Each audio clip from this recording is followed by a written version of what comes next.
श्री वाहिगुरु साहिब जीओ।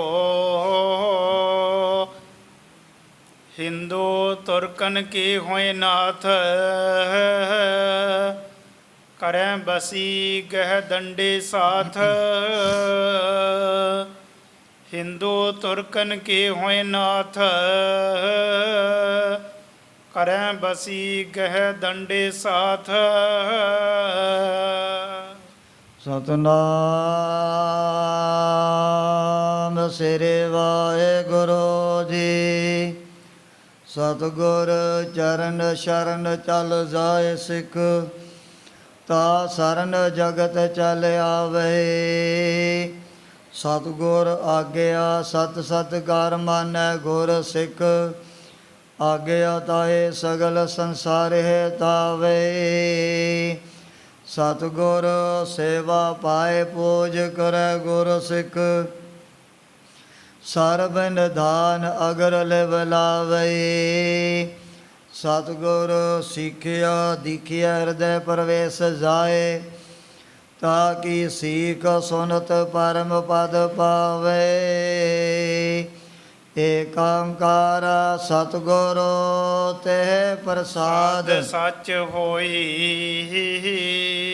वाहेगुरु जी के फतेह विघ्न विनाशन सोई। वाहेगुरु जी के फतेह विघ्न विनाशन सोई।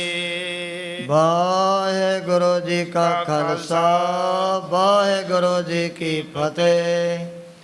परम सत्कार जोग गुरु रूप खालसा साध संगत जी, जितने भी माई भाई नेमी प्रेमी दूरों नेड़े चल करके महापुरखों के पवित्र पावन अस्थान अथवा गुरु बाबा जी दे सचखंड दरबार दे विच पहुँचे हो।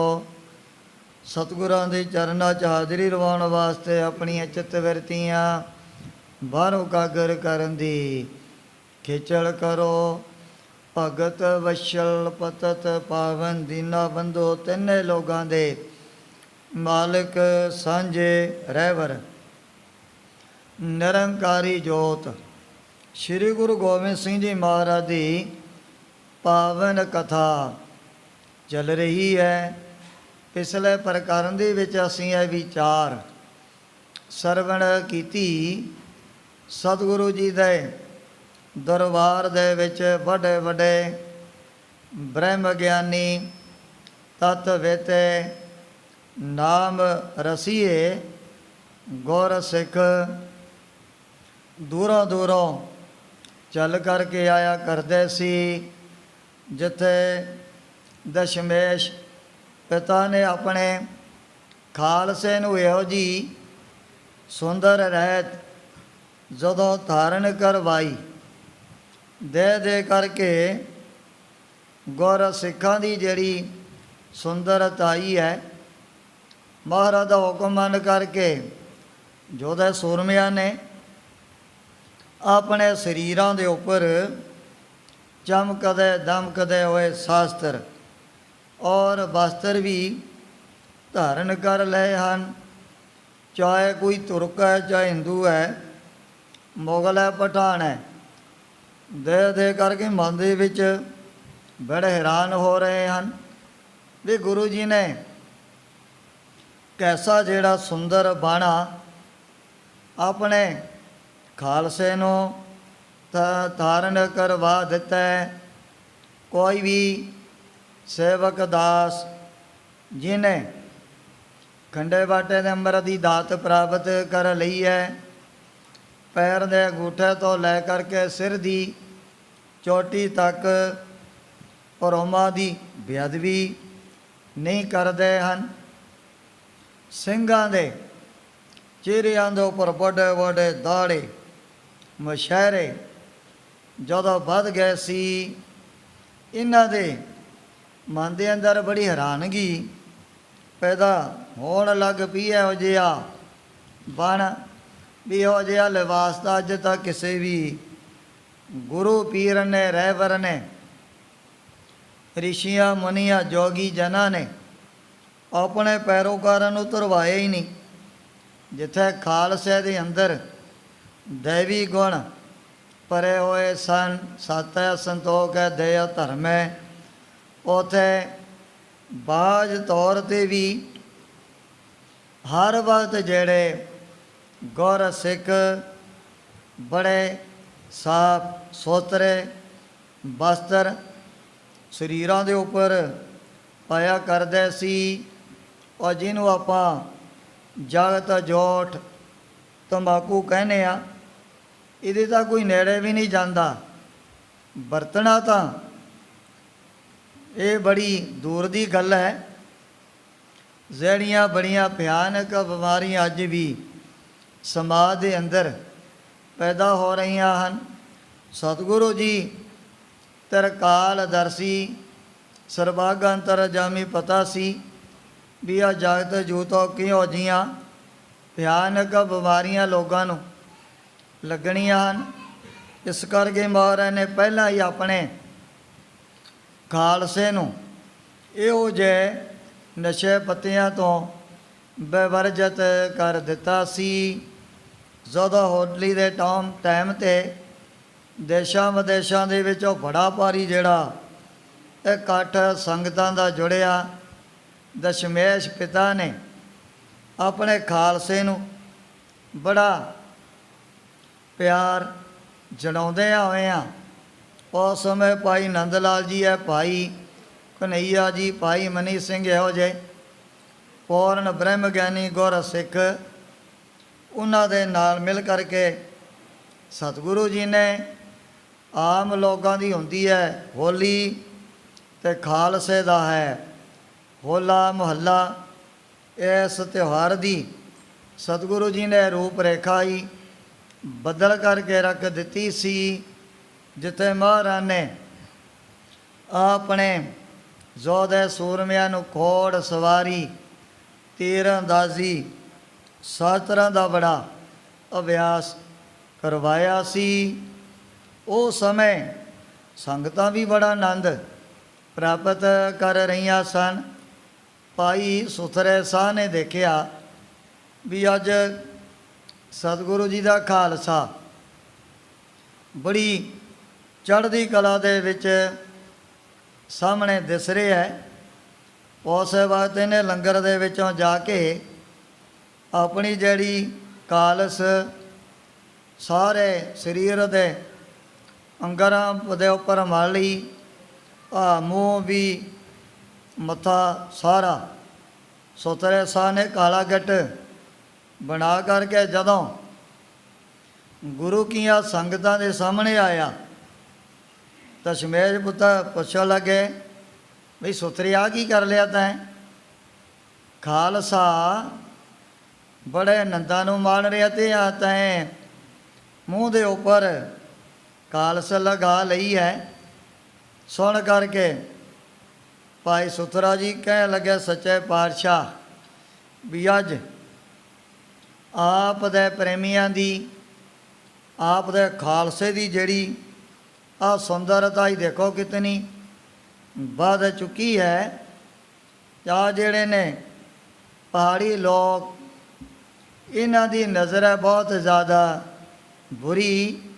ਜਿਸ ਤਰ੍ਹਾਂ ਮਾਂ ਆਪਣੇ ਬੱਚੇ ਦੇ ਸਰੀਰ ਦੇ ਉੱਪਰ ਸੋਨੇ ਚਾਂਦੀ ਦੇ ਗਹਿਣੇ ਪਾ ਦੂ, ਮਹਿੰਗੇ ਮਹਿੰਗੇ ਵਸਤਰ ਵੀ ਪਹਿਨਾ ਕਰਕੇ ਆਪਣੇ ਬੱਚੇ ਨੂੰ ਬੜਾ ਸੁੰਦਰ ਬਣਾ ਦਿੰਦੀ ਹੈ।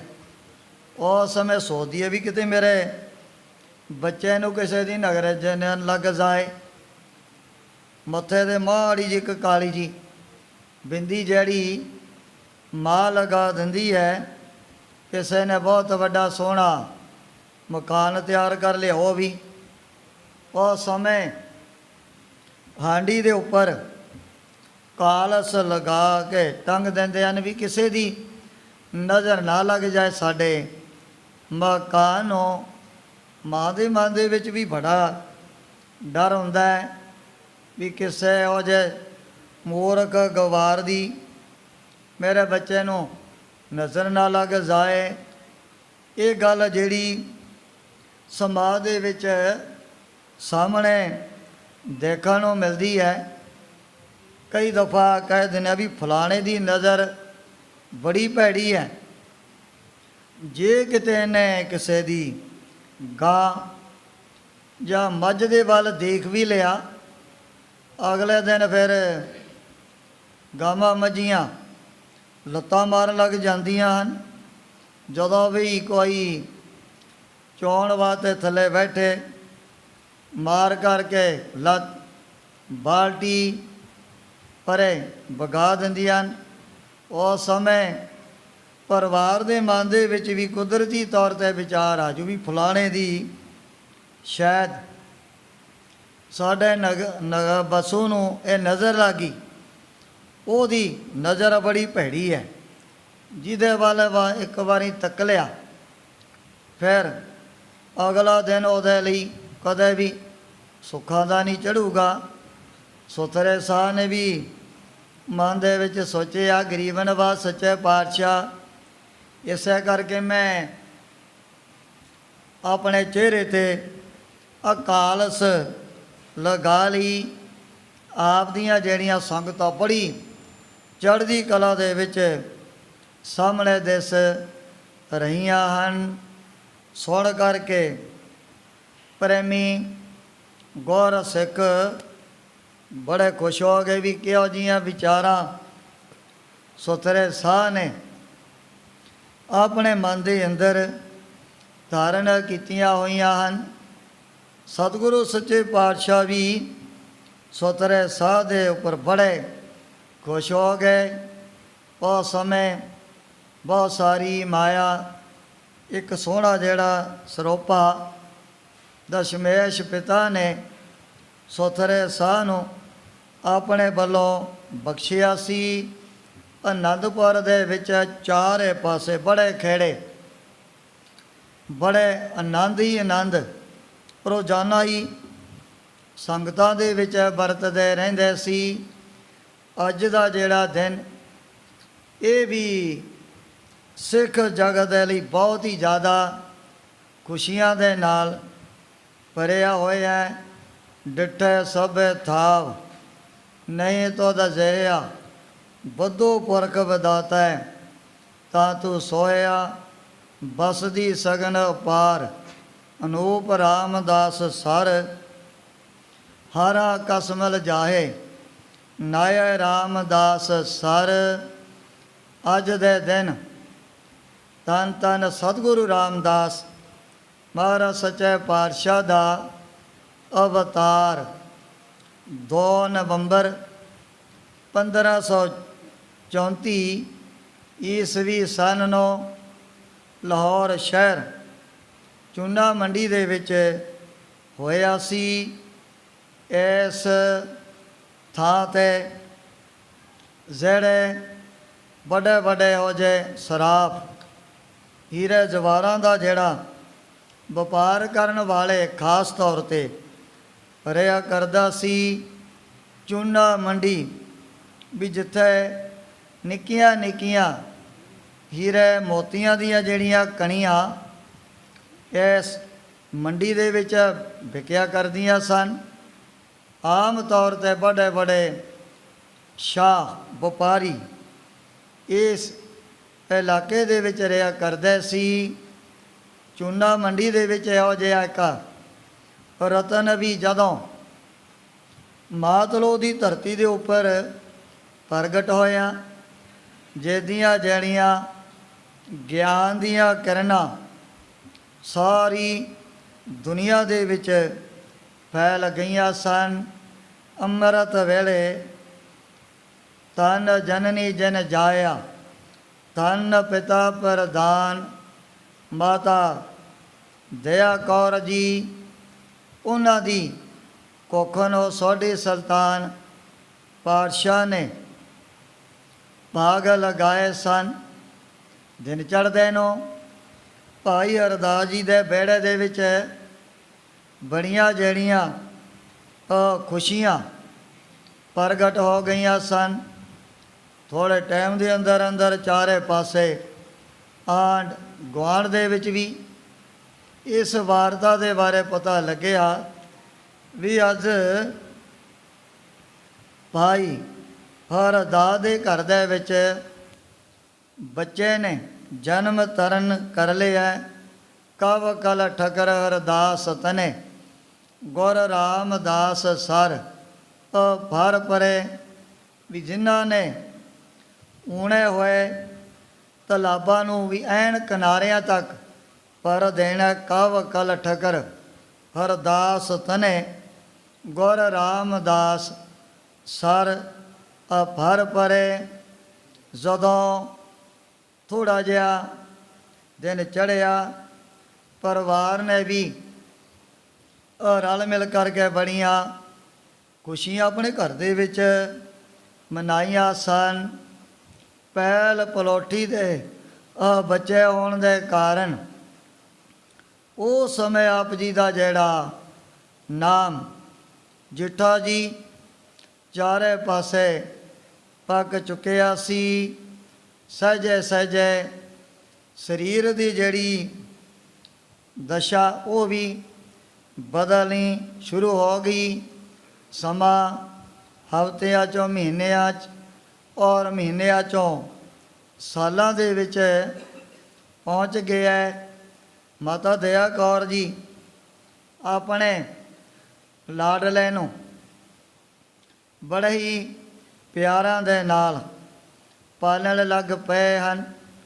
ਹੁਣ ਜਿਹੜਾ ਭੋਜਨ ਮਾਂ ਆਪਣੇ ਬੱਚੇ ਨੂੰ ਖਵਾਉਂਦੀ ਹੈ, ਹੱਥਾਂ ਦੇ ਨਾਲ ਗਰਾਹੀਆਂ ਪਾਉਂਦੀ ਹੈ ਮੂੰਹ 'ਚ, ਉਹਦਾ ਜਿਹੜਾ ਆਨੰਦ ਇਹ ਲਹਿਦਾ ਹੀ ਹੋਇਆ ਕਰਦਾ ਹੈ। ਪਰ ਜਦੋਂ ਭਾਈ ਜੇਠਾ ਜੀ ਦੀ ਉਮਰ ਕਈਆਂ ਨੇ 5 ਸਾਲ ਦੀ, ਕਈ ਵਿਦਵਾਨਾਂ ਨੇ 7 ਸਾਲ ਵੀ ਲਿਖੇ ਹੋਏ ਹਨ। 5 ਸਾਲਾਂ ਦੀ ਉਮਰ ਹੋ ਗਈ ਭਾਈ ਜੇਠਾ ਜੀ। ਪਰ ਜਿੱਥੇ ਵੀ ਕੋਈ ਸਾਧੂ ਫਕੀਰ ਦੇ ਬਾਰੇ ਪਤਾ ਲੱਗ ਜਾਂਦਾ ਵੀ ਫਲਾਣੇ ਥਾਂ 'ਤੇ ਕੋਈ ਰੱਬ ਦੇ ਪਿਆਰੇ ਮਹਾਂਪੁਰਖ ਆਏ ਹੋਏ ਹਨ, ਭਾਈ ਜੇਠਾ ਜੀ ਨੇ ਜਾ ਕੇ ਦਰਸ਼ਨ ਕਰਨੇ।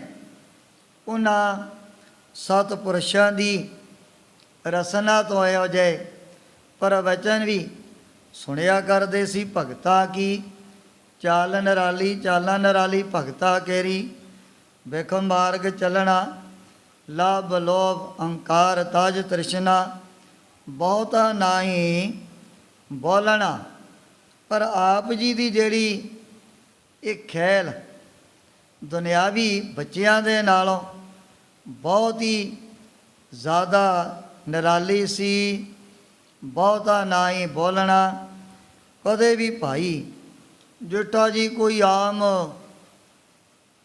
ਲੋਕਾਂ ਦੇ ਪਾਸ ਬੈਠ ਕਰਕੇ ਸੰਸਾਰਿਕ ਗੱਲਾਂ ਬਾਤਾਂ ਨਹੀਂ ਸੀ ਕਰਿਆ ਕਰਦੇ। ਜ਼ਿਆਦਾ ਟਾਈਮ ਸਤਿਪੁਰਸ਼ਾਂ ਦੀ ਸੋਭਤ ਦੇ ਵਿੱਚ ਜਾ ਕਰਕੇ ਬਤੀਤ ਕਰਨਾ। ਪਰਮਾਤਮਾ ਨੇ ਕੈਸੀ ਇੱਕ ਅਚਰਜ ਖੇਲ ਵਰਤਾਈ।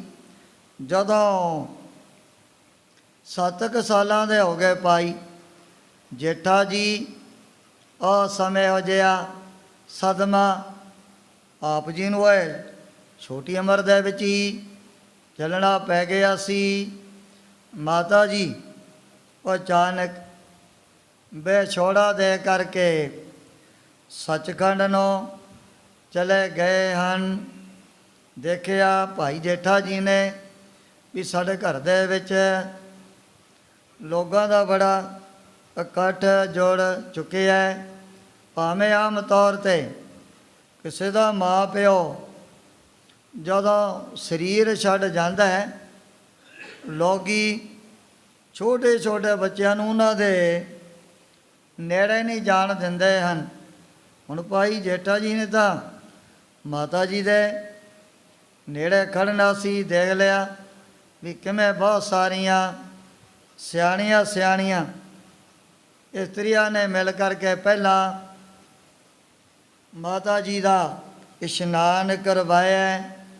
ਸਰੀਰ ਦੇ ਉੱਪਰ ਚਿੱਟੇ ਰੰਗ ਦਾ ਜਿਹੜਾ ਕਫਨ ਵੀ ਧਾਰਨ ਕਰਵਾ ਦਿੱਤਾ ਸੀ।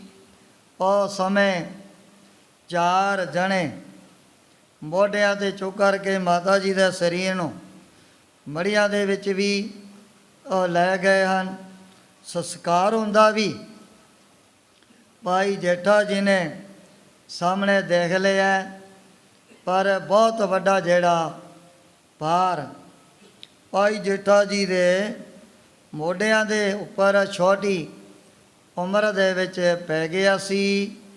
ਉਹ ਸਮੇਂ ਭਾਈ ਹਰਦਾਸ ਜੀ ਆਪਣੇ ਬੱਚੇ ਦੀ ਪਾਲਣਾ ਤਾਂ ਜ਼ਰੂਰ ਕਰਨ ਲੱਗ ਪਏ ਸਨ, ਪਰ ਉਹ ਜਿਹੜੀ ਮਾਂ ਦੀ ਗੋਦ ਦੀ ਨਿੱਘ, ਮਾਂ ਦੇ ਹੱਥੋਂ ਭੋਜਨ ਦੀਆਂ ਗੁਰਾਈਆਂ ਪ੍ਰਾਪਤ ਹੁੰਦੀਆਂ ਸੀ, ਉਹ ਮਿਲਣੋਂ ਬੰਦ ਹੋ ਗਈਆਂ ਹਨ।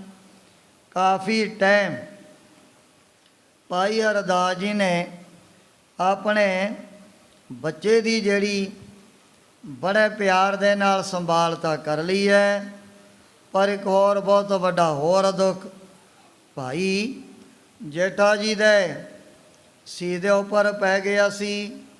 ਥੋੜ੍ਹੇ ਟਾਈਮ ਤੋਂ ਬਾਅਦ ਬਾਬਾ ਹਰਦਾਸ ਜੀ ਇਹ ਵੀ ਵਿਛੋੜਾ ਦੇ ਕਰਕੇ ਚਲੇ ਗਏ ਸਨ। ਉਸ ਵਕਤ ਚੁੰਡਾ ਮੰਡੀ ਦੇ ਵਿੱਚ ਬੜੇ ਜਿਹੜੇ ਪਰਿਵਾਰ ਸੋੜ ਵਾਂਦੇ ਰਿਹਾ ਕਰਦੇ ਸੀ, ਪਰ ਇਹੋ ਜੀ ਮੁਸੀਬਤ ਦੇ ਟਾਈਮ 'ਤੇ ਕਿਹੜਾ ਕੋਈ ਕਿਸੇ ਨੂੰ ਗੱਲ ਲਗਾਉਂਦਾ ਹੈ। ਨਾਨੀ ਨੇ ਦੇਖਿਆ ਵੀ ਹੁਣ ਦੋ ਤਰ੍ਹਾਂ ਦੀ ਪਾਲਣ ਕਰਨ ਵਾਲਾ ਤਾਂ ਪਰਿਵਾਰ 'ਚ ਬਾਕੀ ਰਿਹਾ ਨਹੀਂ। ਨਾਨੀ ਜੀ ਬਾਸਰ ਗਏ ਪਿੰਡ ਤੋਂ ਚੱਲ ਕਰਕੇ ਜਦੋਂ ਚੂਨਾ ਮੰਡੀ ਦੇ ਵਿੱਚ ਪਹੁੰਚੇ, ਉਹਨਾਂ ਨੂੰ ਵੀ ਬਹੁਤ ਵੱਡੀ ਮਜਬੂਰੀ ਸੀ ਵੀ ਲਾਹੌਰ ਸ਼ਹਿਰ ਦੇ ਵਿੱਚ ਪਾਸ ਤਾਂ ਨਹੀਂ ਰਹਿ ਸਕਦੇ ਸਨ। ਸੋਚਿਆ ਵੀ ਚਲੋ ਮੈਂ ਆਪਣੇ ਕੋਲ ਹੀ ਇਹਨੂੰ ਲੈ ਜਾਨੀ ਆ, ਪਰ ਜਿਹੜੇ ਹੋਰ ਵੀ ਬੜੇ ਪਰਿਵਾਰ ਸੋਡੀਆਂ ਦੇ ਵਾਅਦੇ ਸੀ, ਕਿਸੇ ਨੇ ਵੀ ਭਾਈ ਜੇਠਾ ਜੀ ਨੂੰ ਆਪਣੇ ਗਲ ਦੇ ਨਾਲ ਨਹੀਂ ਸੀ ਲਗਾਇਆ। ਜੋ ਹਮਰੀ ਬਿਦ ਹੋਤੀ ਮੇਰੇ ਸਤਿਗੁਰਾ, ਸਭ ਬਿਦ ਤੁਮਹਾਰ ਜਾਨੋ ਆਪੇ, ਹਮ ਰੋਲਤੇ ਫਿਰਤੇ ਕੋਈ ਬਾਤ ਨਾ ਪੁੱਛਤਾ, ਗੁਰ ਸਤਿਗੁਰ ਸੰਗ ਕੀਰੇ ਹਮ ਥਾਪੇ, ਧਨ ਧਨ ਗੁਰ ਨਾਨਕ ਜਨ ਕੇਰਾ, ਜਤ ਮਿਲਿਆ ਚੁਕੇ ਸਭ ਸੋਗ ਸੰਤਾਪੇ। ਉਹ ਸਮੇਂ ਸਿਆਣੇ ਸਿਆਣੇ ਲੋਕਾਂ ਨੇ ਸੋਚਿਆ ਵੀ ਇਹ ਤਾਂ ਵਿਚਾਰਾ ਹੁਣ ਯਤੀਮ ਅਨਾਥਾਂ ਦੇ ਸਮਾਨ ਬਣ ਗਿਆ, ਇਹਨੂੰ ਕਿਸੇ ਨੇ ਵੀ ਆਪਣੇ ਗਲ ਦੇ ਨਾਲ ਨਹੀਂ ਲਗਾਉਣਾ ਹੈ।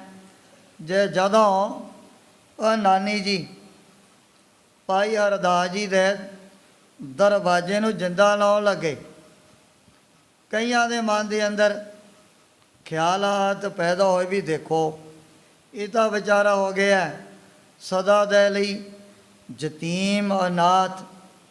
ਅੱਜ ਇਹਨਾਂ ਦਾ ਜਿਹੜਾ ਦਰਵਾਜ਼ਾ ਸਦਾ ਦੇ ਲਈ ਬੰਦ ਹੋ ਗਿਆ, ਦੁਬਾਰਾ ਪਤਾ ਨਹੀਂ ਖੁੱਲੂ, ਪਤਾ ਨਹੀਂ ਖੁੱਲੇਗਾ, ਇਹ ਤਾਂ ਭਗਵਾਨ ਹੀ ਜਾਣਦਾ ਹੈ। ਪਰ ਉਹਨਾਂ ਲੋਕਾਂ ਨੂੰ ਇਹ ਨਹੀਂ ਸੀ ਪਤਾ ਵੀ ਜਿਸ ਦਰਵਾਜ਼ੇ ਦੇ ਬੰਦ ਹੋਣ ਦੀਆਂ ਬੜੀਆਂ ਗੱਲਾਂ ਬਾਤਾਂ ਤੁਸੀਂ ਕਰਨ ਲੱਗ ਪਏ ਹੋ, ਪਤਾ ਨਹੀਂ ਖੁੱਲੂ, ਪਤਾ ਨਹੀਂ ਇਸੇ ਤਰ੍ਹਾਂ ਹੀ ਇਹ ਸਦੀਆਂ ਤੱਕ ਬੰਦ ਰਹੇਗਾ। ਪਰ ਜਿਹੜੇ ਨੇ ਸੰਸਾਰਕ ਲੋਕਾਂ ਦੇ ਦਰਵਾਜ਼ੇ ਤਾਂ ਜ਼ਰੂਰ ਬੰਦ ਹੋ ਜਾਂਦੇ ਹਨ, ਉਹਨਾਂ ਨੂੰ ਖੋਲ੍ਹਣ ਵਾਲਾ ਪਤਾ ਨਹੀਂ ਜੰਮੂ ਜਾਂ ਨਹੀਂ ਪੈਦਾ ਹੋਏਗਾ ਕਿਸੇ ਦੇ ਪਰਿਵਾਰ 'ਚ। ਪਰ ਇਹ ਤਾਂ ਦਰਵਾਜ਼ਾ ਹੀ ਐਸਾ ਹੈ। ਇੱਥੇ ਤਾਂ ਕਰਕੇ ਹਿੰਦੁਸਤਾਨ ਦੇ ਚੱਕਰਵਰਤੀ ਬਾਦਸ਼ਾਹ ਅਕਬਰ ਵਰਗਿਆਂ ਨੇ ਵੀ ਸੀਸ ਝੁਕਾਉਣੇ ਹਨ। ਇਹ ਦਰਵਾਜ਼ਾ ਤਾਂ ਆਉਣ ਵਾਲੇ ਸਮੇਂ ਦੇ ਵਿੱਚ ਸਦਾ ਦੇ ਲਈ ਉੱਠੇ ਪੈਰ ਰਾਤ ਦਿਨ ਖੁੱਲ੍ਹਾ ਰਹੇਗਾ। ਅਤੇ ਜਿਨ੍ਹਾਂ ਨੂੰ ਲੋਕੀ ਕਹਿੰਦੇ ਸੀ ਇਹ ਤਾਂ ਜੀ ਹੁਣ ਯਤੀਮ ਅਨਾਥ ਬਣ ਗਏ ਨੇ, ਉਹਨਾਂ ਨੂੰ ਪਤਾ ਨਹੀਂ ਕਿਤਨਿਆਂ ਨੂੰ ਆਸਰਾ ਦੇਣਾ ਹੈ, ਕਿਤਨਿਆਂ ਨੂੰ ਸਤਿਗੁਰੂ ਜੀ ਨੇ ਬੜੀਆਂ ਰਹਿਮਤਾਂ ਬਖਸ਼ਣੀਆਂ ਹਨ। ਨਾਨੀ ਜੀ ਭਾਈ ਜੇਠਾ ਜੀ ਨੂੰ ਆਪਣੇ ਪਿੰਡ ਬਸਰ ਕੇ ਲੈ ਗਏ ਸਨ। ਹੁਣ ਸਤਿਗੁਰੂ ਜੀ ਦਾ ਜਿਹੜਾ ਨਾਨਕਾ ਘਰ ਵੀ ਕੋਈ ਜ਼ਿਆਦਾ ਅਮੀਰਤ ਨਾਲ ਤਾਂ ਹੈ ਨਹੀਂ ਸੀ। ਇਹ ਵੀ ਵਿਚਾਰੇ ਆਪਣੀ ਮਿਹਨਤ ਕਰਕੇ ਬਾਲ ਬੱਚੇ ਦੀ ਪਾਲਣਾ ਕਰਨ ਵਾਲੇ ਸਨ। ਨਾਨੀ ਨੇ ਰੋਜ਼ਾਨਾ ਕੁੰਗਣੀਆਂ ਵਾਲ ਕਰਕੇ ਚੰਗੇਰ ਦੇ ਵਿੱਚ ਪਾ ਦੇਣੀਆਂ। ਭਾਈ ਜੇਠਾ ਜੀ ਉਸ ਸਮੇਂ 9-10 ਸਾਲ ਦੇ ਨੇੜੇ ਹੋ ਚੁੱਕੇ ਸਨ। ਚੰਗੇਰ ਸੀ ਦੇ ਉੱਪਰ ਚੁੱਕ ਕਰਕੇ ਭਾਈ ਜੇਠਾ ਜੀ ਫਿਰ ਘੁੰਗਣੀਆਂ ਵੇਚਣ ਦੇ ਲਈ ਬਾਜ਼ਾਰ ਦੇ ਵਿੱਚ ਚਲੇ ਜਾਂਦੇ ਸਨ। ਪਰ ਜਦੋਂ ਆਪ ਜੀ ਨੇ ਇਹੋ ਜਿਹੀ ਮਿੱਠੀ ਆਵਾਜ਼ ਜ਼ੁਬਾਨ ਤੋਂ ਕੱਢਣੀ, ਜਿਹੜਾ ਸੁਣਦਾ ਸੀ ਉਹੀ ਮੌਤ ਹੋ ਜਾਂਦਾ।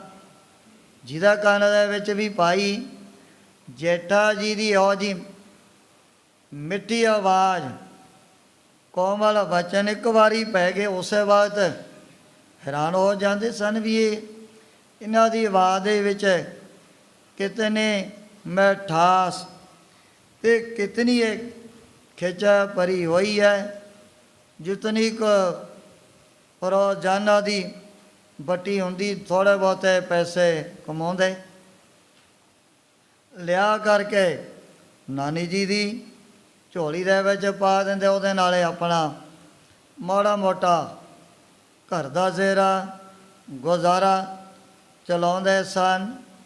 ਇੱਕ ਦਿਨ ਦਾ ਜ਼ਿਕਰ ਅੱਜ ਵੀ ਭਾਈ ਜੇਠਾ ਜੀ ਚੰਗੇਰ ਲੈ ਕਰਕੇ ਜਦੋਂ ਕੁੰਗਣੀਆਂ ਵੇਚਣ ਦੇ ਲਈ ਬਾਜ਼ਾਰ ਚਲੇ ਗਏ ਹਨ, ਉਸ ਸਮੇਂ ਇੱਕ ਸਾਧੂ ਆ ਗਿਆ ਭਾਈ ਜੇਠਾ ਜੀ ਦੇ ਕੋਲ। ਕਹਿਣ ਲੱਗਿਆ ਵੀ ਮੈਨੂੰ ਤਾਂ ਬਹੁਤ ਜ਼ਿਆਦਾ ਡਾਢੀ ਭੁੱਖ ਲੱਗੀ ਹੋਈ ਹੈ, ਕਈ ਦਿਨ ਹੋ ਗਏ, ਕੋਈ ਵੀ ਚੀਜ਼ ਵਾਸਤੇ ਮੈਨੂੰ ਖਾਣ ਪੀਣ ਵਾਸਤੇ ਨਹੀਂ ਮਿਲੀ। ਭਾਈ ਜੇਠਾ ਜੀ ਦਾ ਸੁਭਾਅ ਪਹਿਲਾਂ ਤੋਂ ਹੀ ਹੋ ਜਿਹਾ ਬੜਾ ਉਦਾਰ, ਸਖੀਆਂ ਦਾਤਾਂ ਦੇ ਸਮਾਨ ਬਣਿਆ ਹੋਇਆ ਸੀ। ਜਵਾਬ ਕਦੇ ਕਿਸੇ ਨੂੰ ਦਿੰਦੇ ਨਹੀਂ ਸਨ, ਭਾਵੇਂ ਮਾਇਆ ਬਹੁਤ ਘੱਟ ਬਣਦੀ, ਪਰ ਫਿਰ ਵੀ ਪਹਿਲਾਂ ਤੋਂ ਹੀ ਜੇ ਕੋਈ ਮੰਗਤਾ ਗਰੀਬ ਗੁਰਬਾ ਆ ਗਿਆ, ਉਹਦੀ ਝੋਲੀ ਦੇ ਵਿੱਚ ਇੱਕ ਬੁੱਕ ਜਾਂ ਫਿਰ 2 ਬੁੱਕਾਂ ਘੁੰਗਣੀਆਂ ਦੇ ਪਾ ਦਿੰਦੇ ਸਨ। ਹੁਣ ਸਾਧੂ ਕਹਿਣ ਲੱਗਿਆ ਵੀ ਮੈਂ ਤਾਂ ਭੁੱਖ ਦੇ ਨਾਲ ਬੜਾ ਤੰਗ ਹੋਇਆ ਪਿਆ। ਭਾਈ ਜੇਠਾ ਜੀ ਨੇ ਇੱਕ ਬੁੱਕ ਪਾਤੀ, ਫਿਰ ਵੀ ਤ੍ਰਿਪਤ ਨਹੀਂ ਹੋਇਆ, 2-4 ਬੁੱਕਾਂ ਪਾਈਆਂ। ਕਹਿ ਲੱਗਿਆ ਵੀ ਅਜੇ ਮੇਰੇ ਪੇਟ ਦੀ ਜਿਹੜੀ ਅਗਨ ਬੁਝੀ ਨਹੀਂ। ਭਾਈ ਜੇਠਾ ਜੀ ਨੇ ਉਹ ਜਿਹੜੀ ਸਾਰੀ ਚੰਗੇਰ ਇਹਦੀ ਝੋਲੀ ਦੇ ਵਿੱਚ ਉਲਟਾ ਦਿੱਤੀ। ਜਦੋਂ ਖਾਲੀ ਹੱਥੀਂ ਵਾਪਸ ਮੁੜੇ ਵੀ ਅੱਜ ਦਾ ਕੋਈ ਪੈਸਾ ਵੱਟਿਆ ਹੀ ਨਹੀਂ, ਕਮਾਉਣਾ ਕੀ ਹੈ। ਕੁੰਗਣੀਆਂ ਤਾਂ ਸਾਰੀਆਂ ਉਸ ਫਕੀਰ ਨੂੰ ਖਵਾ ਦਿੱਤੀਆਂ ਹਨ। ਨਾਨੀ ਪੁੱਛਣ ਲੱਗੀ, ਪੁੱਤ ਅੱਜ ਕਿੰਨੀ ਕੁ ਕਮਾਈ ਕਰਕੇ ਲਿਆਇਆ ਹੈ? ਭਾਈ ਜੇਠਾ ਜੀ ਕਹਿਣ ਲੱਗੇ, ਮਾਤਾ ਵੀ ਅੱਜ ਤਾਂ ਇਹ ਜਿਹੜੀ ਮੇਰੀ ਕੀਤੀ ਹੋਈ ਕਮਾਈ ਰੱਬ ਦੀ ਦਰਗਾਹ ਦੇ ਵਿੱਚ ਲਿਖੇ ਲੱਗ ਗਈ ਆ, ਕੋਈ ਪੈਸਾ ਨਹੀਂ ਅੱਜ ਮੈਂ ਕਮਾਇਆ। ਨਾਨੀ ਜੀ ਬੜੇ ਨਾਰਾਜ਼ ਹੋ ਗਏ ਵੀ ਤੂੰ ਤਾਂ ਹੁਣੇ ਹੀ ਬੜੀ ਕਮਾਈ ਲਟਾਉਣ ਲੱਗ ਪਏ ਆ, ਕੱਲ੍ਹ ਨੂੰ ਜਵਾਨ ਹੋ ਕਰਕੇ ਪਤਾ ਨਹੀਂ ਕੀ ਕਰੇਗਾ। ਇਹੋ ਜੀ ਉਹ ਸਮੇਂ ਮਨ ਦੇ ਉੱਪਰ ਭਾਈ ਜੇਠਾ ਜੀ ਦੇ ਸੱਟ ਵੱਜੀ, ਉਦਾਸ ਹੋ ਕੇ ਘਰ ਤੋਂ ਬਾਹਰ ਆ ਗਏ ਸਨ। ਕਈਆਂ ਨੇ ਲਿਖਿਆ ਵੀ ਨਾਨੀ ਜੀ ਬੜੇ ਨਿੱਘੇ ਸੁਭਾਅ ਦੇ ਸਨ। ਕੋਈ ਉਹਨਾਂ ਨੇ ਇਸ ਵਾਰਤਾ ਦੇ ਉੱਪਰ ਆਪਣੇ ਗੱਲੋਂ ਵੱਲੋਂ ਗਿਲਾ ਜਾਂ ਸਿਕਵਾ ਨਹੀਂ ਕੀਤਾ ਵੀ ਅਜੇ ਤੱਕ ਖਵਾ ਕਰਕੇ ਸਾਰੀਆਂ ਘੁੰਗਣੀਆਂ ਸਾਧੂਆਂ ਨੂੰ ਉਹ ਖਾਲੀ ਹੱਥੀਂ ਸਾਡੇ ਘਰ ਦੇ ਵਿੱਚ ਵਾਪਸ ਆ ਗਏ ਹੈ। ਉਹ ਸਮੇਂ ਪਾਈ ਜੇਠਾ ਜੀ ਸੰਗਤਾਂ ਦੇ ਨਾਲ ਮਿਲ ਕਰਕੇ ਗੋਇੰਦਵਾਲ ਸਾਹਿਬ ਦੀ ਪਾਵਨ ਧਰਤੀ 'ਤੇ ਪਹੁੰਚ ਗਏ ਸਨ, ਜਿੱਥੇ ਹੋਰ ਪ੍ਰੇਮੀ ਬੜੀ ਸੇਵਾ ਦੇ ਵਿੱਚ ਹਰ ਵਕਤ ਜੁਟੇ ਰਹਿੰਦੇ ਸਨ। ਸਜੇ ਸਜੇ ਕਨਹਰ ਬੋਂਦ ਬਸੌਰ ਮਾਵਲ ਕੁਸਮ ਬਸੰਤ ਗਨੰਤਨ ਆਵੇ ਰਵ ਸਸ ਕਿਰਨ ਉਦਰ ਸਾਗਰ ਕੋ ਗੰਗ ਤਰੰਗ ਅੰਤ ਕੋ ਪਾਵੇ रुद्र ਧਿਆਨ ਗਿਆਨ ਸਤਿਗੁਰ ਕੇ ਕਬ ਜਨ ਭਲ ਉਨੈ ਜੋ ਗਾਵੇ ਭਲੇ ਅਮਰ ਦਾਸ ਗੁਣ ਤੇਰੇ ਤੇਰੀ ਉਪਮਾ ਤੋਹੇ ਬਣਾਵੇ। ਸਤਿਗੁਰੂ ਅਮਰਦਾਸ ਮਹਾਰਾਜ ਦੇ ਪਾਵਨ ਸਥਾਨ ਗੋਇੰਦਵਾਲ ਸਾਹਿਬ ਦੀ ਪਾਵਨ ਧਰਤੀ 'ਤੇ ਜਦੋਂ ਭਾਈ ਜੇਠਾ ਜੀ ਪਹੁੰਚ ਗਏ, ਇਹਨਾਂ ਨੇ ਵੀ ਗੁਰ ਸਿੱਖਾਂ ਦੇ ਨਾਲ ਮਿਲ ਕਰਕੇ ਇਹੋ ਜੀ ਸੇਵਾ ਕਰਨੀ ਸ਼ੁਰੂ ਕਰ ਦਿੱਤੀ ਹੈ। ਸੇਵਾ ਕਰਦਿਆਂ ਧੰਨ ਸਤਿਗੁਰੂ ਅਮਰਦਾਸ ਮਹਾਰਾਜ ਦੀਆਂ ਖੁਸ਼ੀਆਂ ਵੀ ਭਾਈ ਜੇਠਾ ਜੀ ਦੇ ਉੱਪਰ ਹੋਣ ਲੱਗ ਪਈਆਂ ਸਨ। ਇੱਕ ਦਿਨ ਦਾ ਜ਼ਿਕਰ ਜਦੋਂ ਸਤਿਗੁਰੂ ਜੀ ਦੇ ਮਹਿਲ ਕਹਿਣ ਲੱਗਿਆ ਸੱਚੇ ਪਾਤਸ਼ਾਹ ਗਰੀਬ ਨਵਾਜ ਆਪਣੀ ਜਿਹੜੀ ਵੱਡੀ ਧੀ ਬੀਬੀ ਭਾਨੀ ਜੀ ਉਹ ਹੁਣ ਵਿਆਹਣ ਦੇ ਯੋਗ ਹੋ ਗਏ ਹਨ। ਕੋਈ ਨਾ ਕੋਈ ਆਪਾਂ ਨੂੰ ਵੀ ਵਰ ਕੋਈ ਨਾ ਕੋਈ ਯੋਗ ਉਹ ਲੜਕਾ ਲੱਭਣਾ ਪਊ। ਜੋ ਵੀ ਉਹਨਾਂ ਸਮਿਆਂ ਦੇ ਵਿੱਚ ਇੱਕ ਬਾਹਮਣ ਤੇ ਨਾਈ ਤਕਰੀਬਨ ਲੜਕੀਆਂ ਦੇ ਜਿਹੜੇ ਬੱਚੀਆਂ ਦੇ ਰਿਸ਼ਤੇ ਕਰਿਆ ਕਰਦੇ ਸੀ। ਅਚਾਨਕ ਸਤਿਗੁਰੂ ਜੀ ਕਹਿਣ ਲੱਗੇ ਵੀ ਫਿਰ ਕਿਹੋ ਜਿਹਾ ਵਰ ਤੁਸੀਂ ਲੱਭਣਾ ਚਾਹੁੰਦੇ ਹੋ। ਸਾਹਮਣੇ ਭਾਈ ਜੇਠਾ ਜੀ ਆ ਰਹੇ ਸਨ। ਮਾਤਾ ਜੀ ਕਹਿਣ ਲੱਗੇ ਉਹ ਸਾਹਮਣੇ ਜਿਹੜਾ ਲੜਕਾ ਬੱਚਾ ਰਿਹਾ ਨਾ ਇਹਦੇ ਸਮਾਨ ਹੋਣਾ ਚਾਹੀਦਾ। ਸਤਿਗੁਰੂ ਜੀ ਕਹਿਣ ਲੱਗੇ ਵੀ ਫਿਰ ਇਹਦੇ ਸਮਾਨ ਤੇ ਇਹੀ ਹੈ, ਹੋਰ ਕੋਈ ਦੂਜਾ ਦੁਨੀਆ ਦੇ ਅੰਦਰ ਪੈਦਾ ਨਹੀਂ ਹੋਇਆ। ਖੈਰ ਇਸ ਥਾਂ 'ਤੇ ਆਪ ਜੀ ਦੀ ਸ਼ਾਦੀ ਵੀ ਹੋ ਗਈ ਸੀ। ਘਰ ਦੇ ਵਿੱਚ ਸਾਹਿਬਜ਼ਾਦੇ ਵੀ ਪੈਦਾ ਹੋ ਗਏ ਸਨ।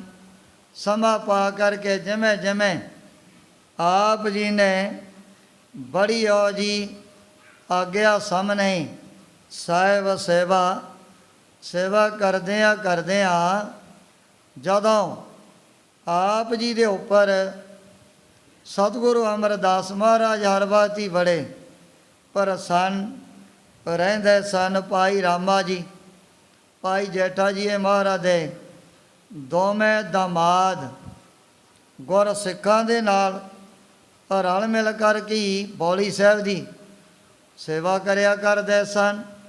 ਪਰ ਜਦੋਂ ਇਹ ਪ੍ਰੀਖਿਆ ਦਾ ਟਾਈਮ ਆਇਆ ਤੇ ਉਹ ਸਮੇਂ ਸੰਗਤਾਂ ਦੇ ਮਨ ਦੇ ਵਿੱਚ ਵੀ ਕਈ ਦਫਾ ਇਹੋ ਜਿਹੇ ਜਿਹੜੇ ਸ਼ੰਕੇ ਪੈਦਾ ਹੋਣੇ ਸ਼ੁਰੂ ਹੋ ਗਏ। ਸਿਆਣੇ ਸਿਆਣੇ ਗੁਰ ਸਿੱਖ ਸੋਚਣ ਲੱਗੇ ਵੀ ਪਤਾ ਨਹੀਂ ਇਹ ਗੁਰਤਾ ਗੱਦੀ ਦੀ ਦਾਤ ਕਿਹਨੂੰ ਪ੍ਰਾਪਤ ਹੋਣੀ ਹੈ। ਸਤਿਗੁਰੂ ਜੀ ਦੇ ਦੋਵੇਂ ਦਾਮਾਦ ਹਰ ਵਕਤ ਬੜੀ ਦੇਖੋ ਸ਼ਰਧਾ ਭਾਵਨਾ ਦੇ ਨਾਲ ਸੇਵਾ ਤਾਂ ਕਰਦੇ ਹਨ, ਪਰ ਇਹ ਨਹੀਂ ਪਤਾ ਲੱਗਦਾ ਵੀ ਇਹ ਜਿਹੜੀ ਇਲਾਹੀ ਦਾਤ ਕਿਸ ਦੀ ਤਾਂ ਕਿਸਮਤ ਦੇ ਵਿੱਚ ਲਿਖੀ ਹੋਈ ਹੈ ਤੇ ਕਿਹਨੂੰ ਹੈ ਗੁਰਤਾ ਗੱਦੀ ਪ੍ਰਾਪਤ ਹੋਏਗੀ। ਪਰ ਉਸ ਸਮੇਂ ਮਹਾਰਾਜ ਨੇ ਕਿਹੋ ਜਿਹਾ ਪਰਚਾ ਪਾ ਕਰਕੇ ਸਾਰਿਆਂ ਦੇ ਸਾਹਮਣੇ ਭਾਈ ਬ੍ਰਹਮਾ ਜੀ ਤੇ ਭਾਈ ਉਹ ਜੇਠਾ ਜੀ ਦੀ ਪਰਖ ਕਰ ਦਿੱਤੀ ਸੀ।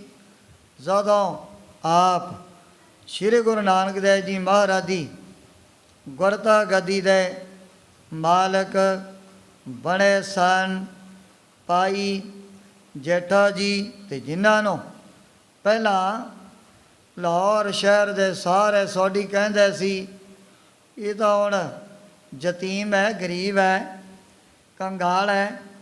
ਜਦੋਂ ਉਹਨਾਂ ਨੂੰ ਪਤਾ ਲੱਗਿਆ ਵੀ ਅੱਜ ਭਾਈ ਜੇਠਾ ਜੀ ਗੁਰਤਾ ਗੱਦੀ ਦੇ ਉੱਪਰ ਸੁਭਾਈਮਾਨ ਹੋ ਚੁੱਕੇ ਹਨ ਤੇ ਉਹਨਾਂ ਦੇ ਚਰਨਾਂ 'ਤੇ ਦਾ ਪਤਾ ਨਹੀਂ ਕਿਤਨੀਆਂ ਸੰਗਤਾਂ ਆ ਕਰਕੇ ਸੀਸ ਝੁਕਾਉਣ ਲੱਗ ਪਈਆਂ ਹਨ।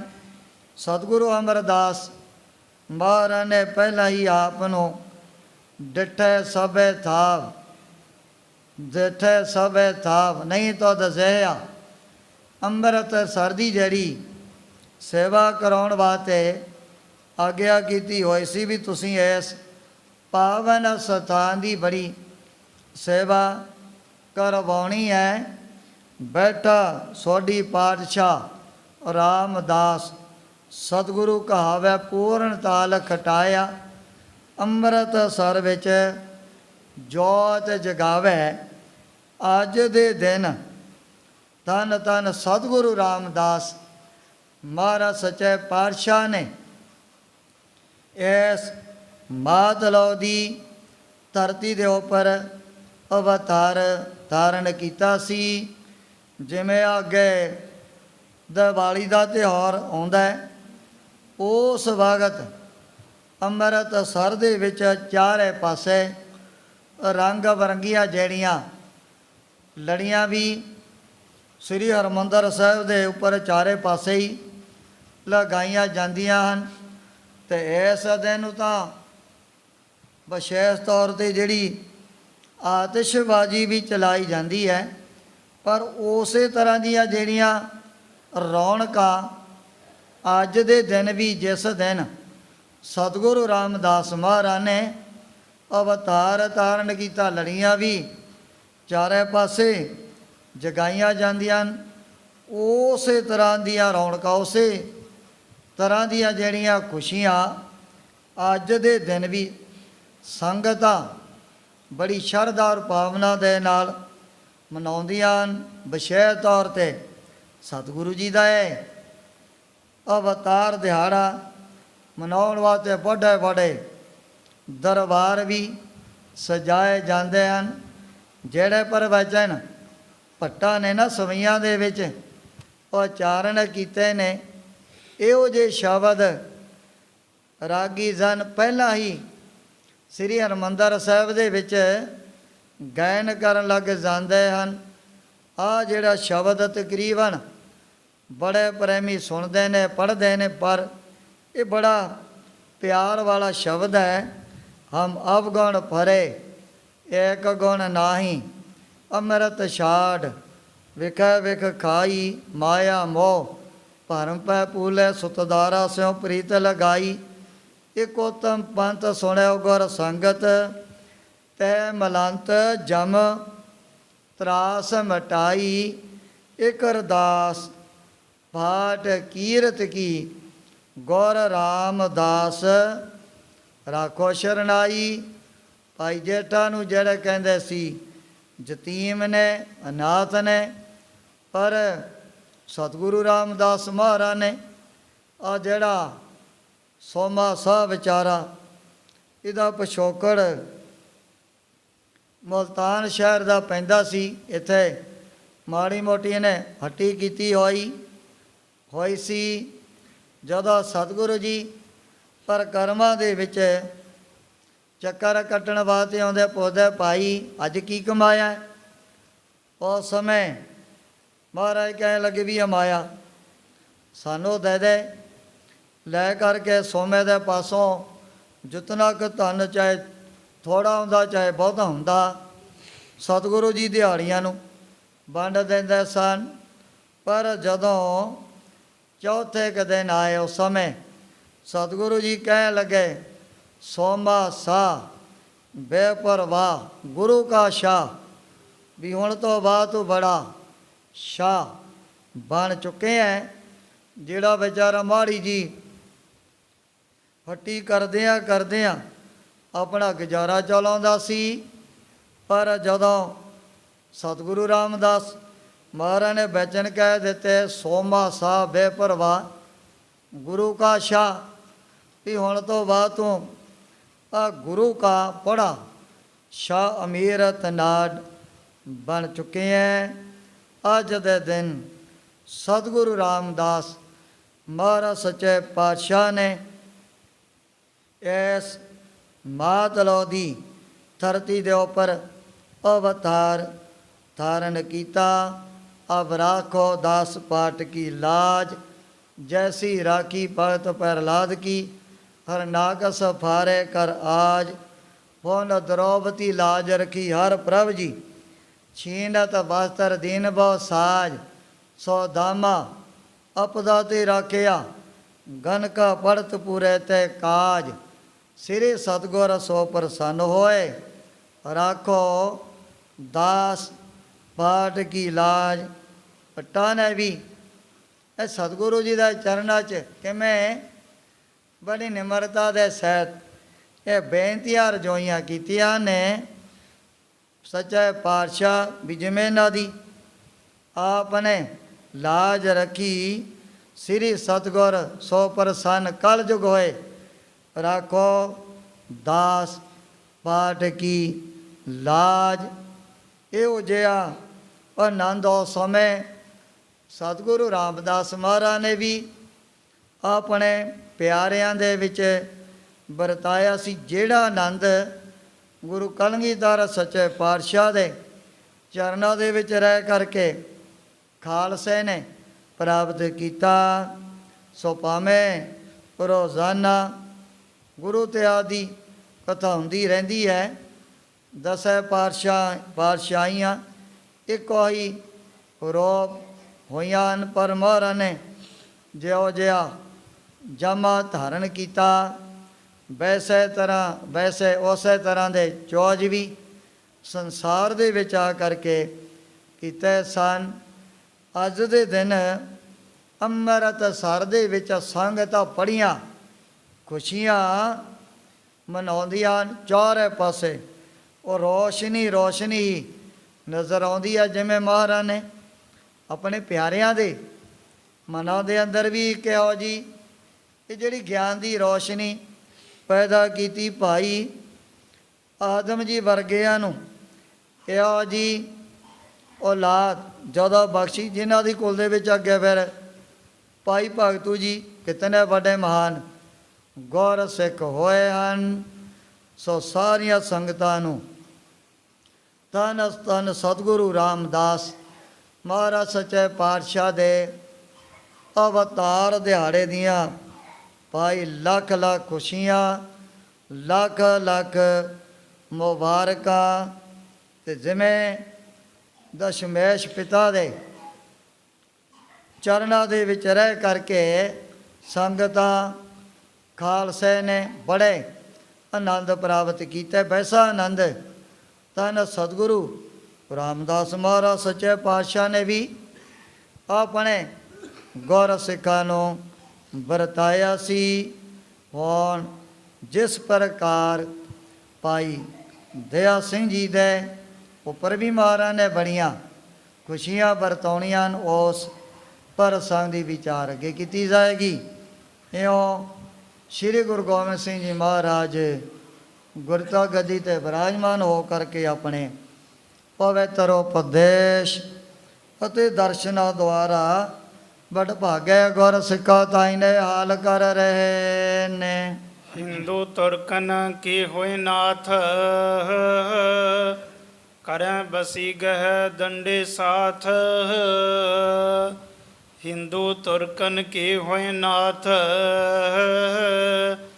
ਕਰੈ ਬਸੀ ਗਹਿ ਦੰਡੇ ਸਾਥ हे ਚੌਥੇ ਪਾਰ ਬ੍ਰਹਮ ਅਵਨਾਸੀ ਅਗ ਅਗਨਾਸ हे ਪੂਰਨ हे ਸਰਬ ਮੈਂ ਦੁਖ ਭੰਜਨ ਗੁਣ ਤਾਸ हे ਸੰਗੀ ਹੈ ਨਿਰੰਕਾਰ ਹੈ ਨਿਰਗੁਣ ਸਭ ਸਭ ਟੀਕ हे ਗੋਵਿੰਦ ਹੈ ਗੁਣ ਨਿਦਾਨ ਜਾ ਕੈ ਸਦਾ ਵਿਵੇਕ हे ਪਰੰਪਰ ਹਰ ਹਰੇ ਹੈ ਪੀ ਪੀ ਹੋਵਨ ਹਾਰ हे ਸੰਤਾ ਕੈ ਸਦਾ ਸੰਗ ਨਿਧਾਰਾ ਆਧਾਰ हे ਠਾਕੁਰੋਂ ਦਾਸਰੋ ਮੈਂ ਨਿਰਗੁਣ ਗੁਣ ਨਹੀਂ ਕੋਈ ਨਾਨਕ ਦੀਜੈ ਨਾਮ ਦਾਨ ਰਾਖੋਈ ਪਰੋਈ ਆਏ ਪ੍ਰਭ ਸ਼ਰਨਾਗਤੀ ਕਿਰਪਾ ਕਿਰਪਾ ਨਿਧ ਦਿਆਲ ਏਕ ਖਰਾਰ ਮਨ ਬਸਤ ਨਾਨਕ ਹੋਤ ਨਿਹਾਲ ਮੈਂ ਗੁਰ ਨਾਮ ਜਹਾਜ ਹੈ ਚੜ੍ਹੇ ਸੋਤਰੇ ਪਾਰ ਜੋ ਜਰਦ ਕਰ ਸੇਮ ਦੇ ਗੁਰ ਪਾਰ ਉਤਾਰਨ ਹਾਰ ਜੋ ਸ਼ਰਦ ਕਰ ਸੇਮ ਦੇ ਗੁਰ ਪਾਰ ਉਤਾਰਨ ਹਾਰ